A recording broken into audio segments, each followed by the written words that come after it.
లేదా మమ్మదానికి కట్టినప్పుడు అడిగితే డబ్బులు అయితే వెళ్ళిపోయినాయి, ఇన్సూరెన్స్ వర్తించే ఆమె కూడా వెళ్ళిపోయింది.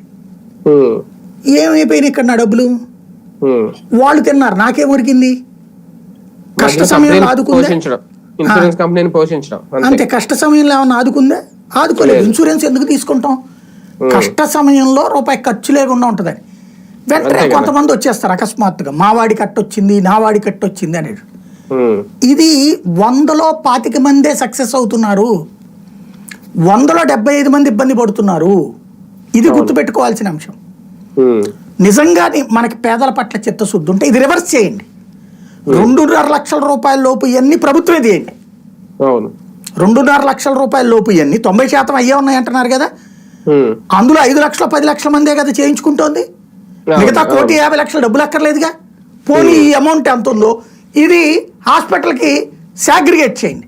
ఇదిగో ఈ జిల్లాకి ఎంత ఇస్తాం, ఈ జిల్లాకి ఎంత ఇస్తాం. లేదా ఆ డబ్బుల్లో పక్కన రిజర్వ్ పెట్టేయండి, బ్యాంక్ లాగా పెట్టేయండి. ఇందులో నుంచినే ఇస్తామని చెప్పండి. ఈ ఇన్సూరెన్స్ ఎంత అయితే తగలేస్తున్నాం మనం, ఆ డబ్బుల్ని ఒక ఫండింగ్గా పెట్టండి. దాన్ని ఆరోగ్యశ్రీతో లింకప్ చేయండి. అక్కడ అయిపోగానే ఇక్కడి నుంచి తీసేసుకోవచ్చు. సింపుల్ అయిపోతుంది కదా. ఆ పైన 2.5 లక్షల పైన ఉండేటటువంటి కేసుల్ని ఇన్సూరెన్స్ వాళ్ళకి లింక్ చేయండి. తప్ప అది మంచిది. అప్పుడు